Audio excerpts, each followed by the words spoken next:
occasion. In fact, more than a rare occasion, it's a happy occasion. In fact, coming together is always a happy occasion.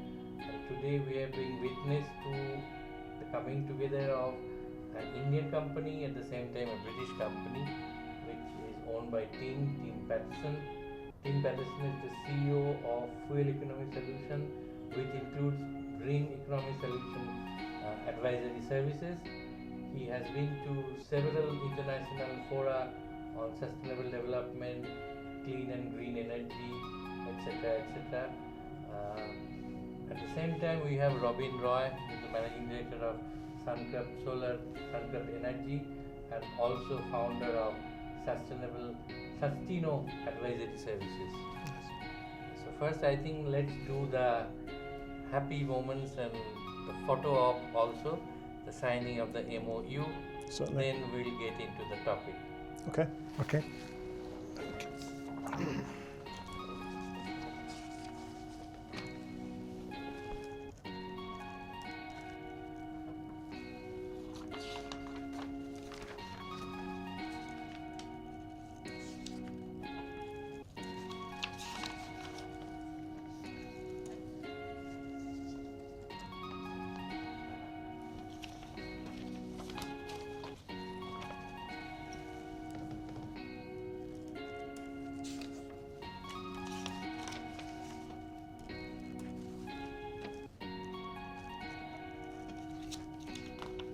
Rightly said that in today's context you can only grow through collaboration and partnership, and getting the right kind of collaborator is the most crucial thing in today's context. Maybe an action which is the signing also.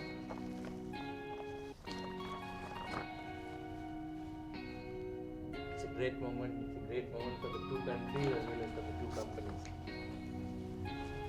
Now coming to the basics, what prompted you, both of you, two companies, one from India, another from Britain, to come together? What are the broader objectives of this MOU? Okay. So, Tim, you first?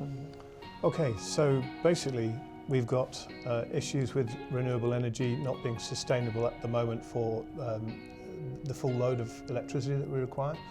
But we also have hydrocarbons which are polluting the planet, and we need to reduce the use.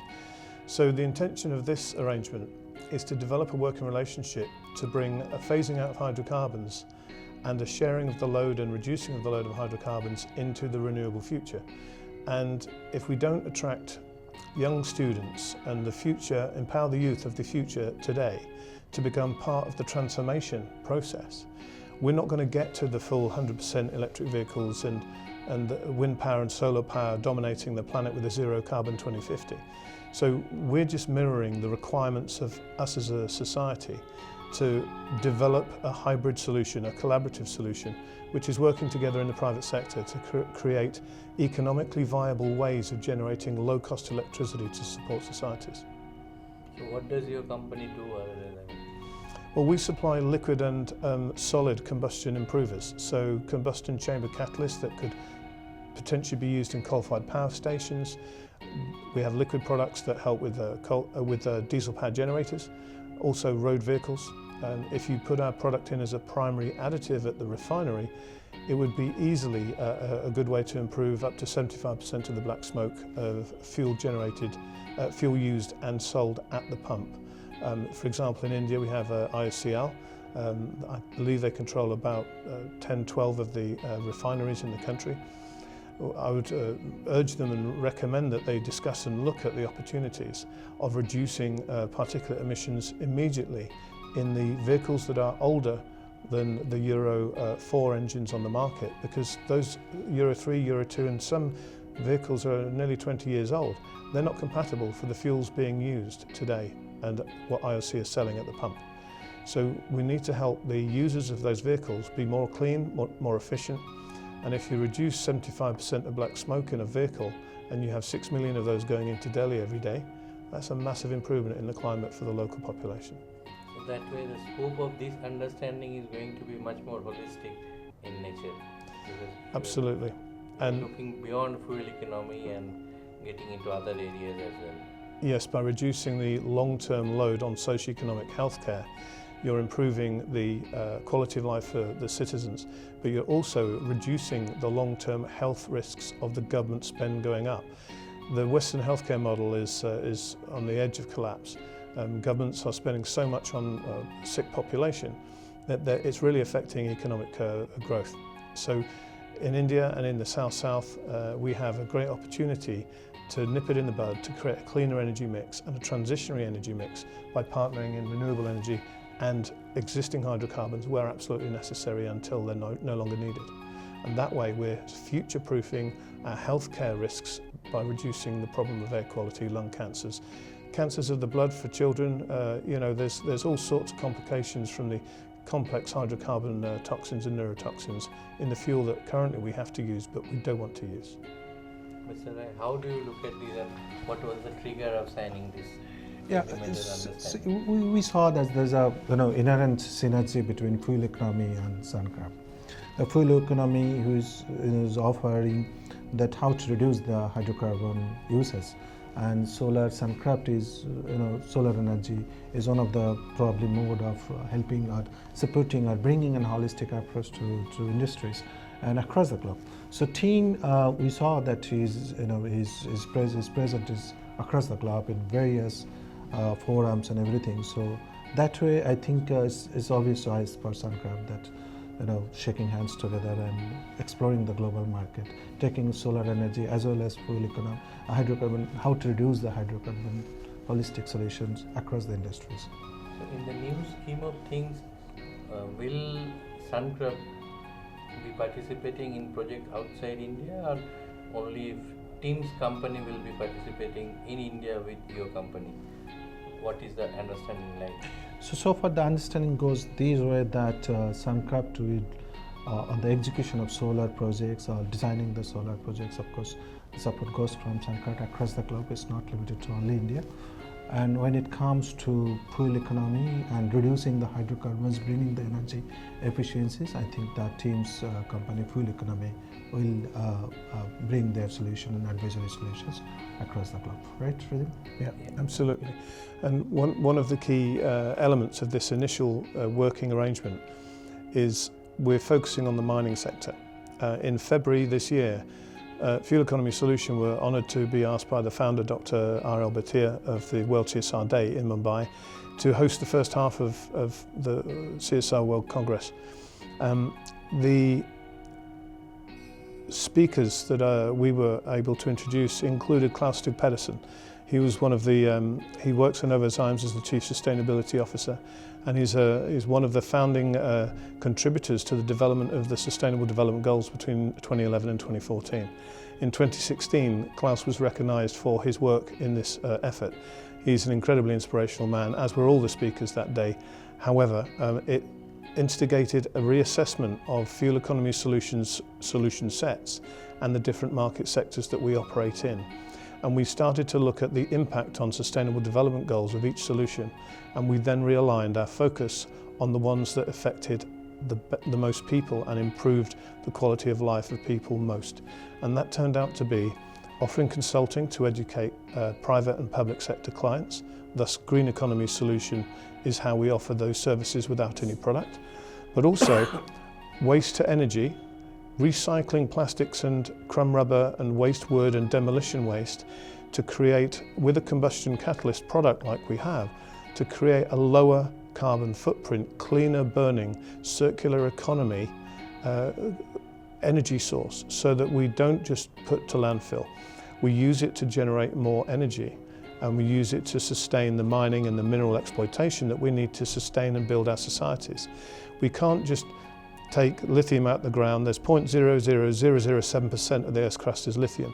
We can't use lithium for 100% electric vehicles and all the pacemakers in the world, with the sick population and the cardiovascular disease and the type 1 diabetes and the strain on the heart. We need to find other sustainable methods of recycling lithium, using other sources, maybe hydrogen fuel cells for vehicles, not just electric vehicles and lithium-ion batteries. So there's a whole complexity around mineral exploitation upon which our society and the advance and development of our society depends. Thus, we believe that mining is, and including waste to energy, and where possible, the input of solar energy where the surface area of the mine site is sufficient to allow that we can create a much reduced carbon footprint for mining process.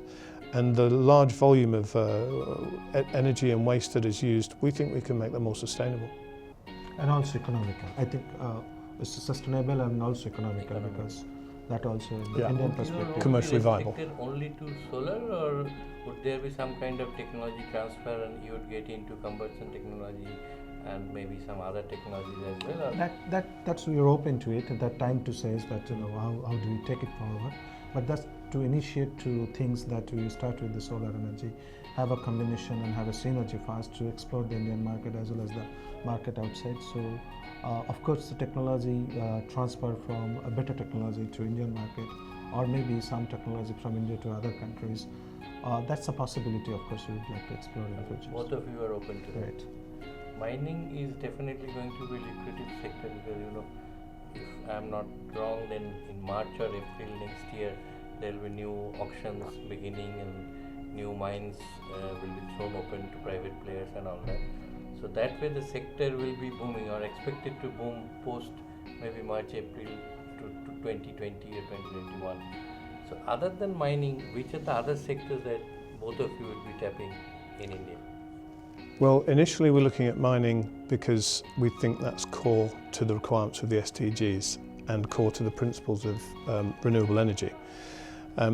We're looking to ensure as fuel economy solution that we're obsolete and unrequired by 2050 by a zero carbon future. So we don't want to be using fossil fuels, but we're trying to make them less impactful and harmful.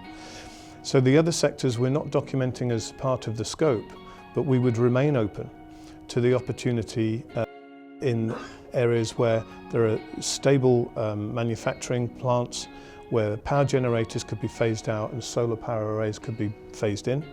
But in the meantime, whilst a client may own large, let's say, food distribution points, could be a large retailer, and they have 1,000 trucks coming in and out a day of that food distribution and chilling refrigeration area, they may not be able to do away with the 10 or 20 megawatt power generators that they've got initially because it's commercially too much. Without green financing vehicles, without asset to green finance, sometimes you have to commercially trade your way by making savings on your operational costs, which then create the money available to install the solar power. So it's not a hand-to-mouth for all industry, but sometimes green finance doesn't become available for the small to medium-sized industrial companies. The big corporates can borrow against their brand, against their assets on their balance sheet, but the medium-sized companies, the engineering companies, the ones that provide the majority of the employment, der Mittelstand in Germany, a significant volume of German industry comes from the middle market, the family-grown, living round the corner from the factory. The big corporates are important, but the middle market, the middle and the smaller businesses, they need some commercial viability. They don't have the access to the financing in the big finance tools.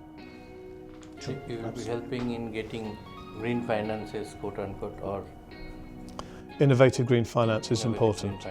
The use of special purpose vehicles, the use of national banks, farmers that don't have the financial wherewithal to afford happy seeders, for example, in India, they can't plant without burning the crop rubble.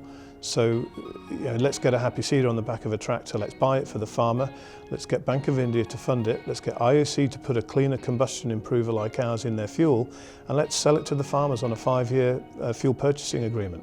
Let's create savings for the farmer, cleaner air for the farmers in the community around Delhi, and then let's stop the crop burning, because they won't need to plant by hand if they have an automatic happy seeding device that they currently cannot afford, which is why they burn the crop stubble. Agriculture would be another sector. Agriculture is an area that obviously solar has a price to install, just like use of our product.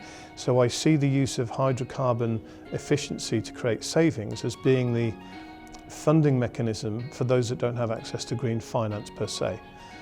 That would then allow them to afford through operational cost savings and investment in solar. If we do a government initiative with, like I say, Bank of India and a refiner like IOCL, then that could make it possible without needing to just use fuel in an economical way for 5 years before you can buy a solar power station. So cold storage and cold chains, those Yeah. will be the likely areas that And you would those like are the very exciting areas to I think. But one thing I want to mention is that when inside the mining also includes the hydrocarbons. Means it's not only the minerals only, it also the that oil and other things. So it's a vast area if you include the only minings. Of course, the cold storage, but the demand individual cold storage demand may not be that significant. But in a holistic way, if we are aggregating that demand to be, of course, for any country it is a huge. But mining alone and individually is also quite significant. That's a big sizes. market, actually. Right. In terms of size of the business, that's very, very significant. Right. Yes, absolutely.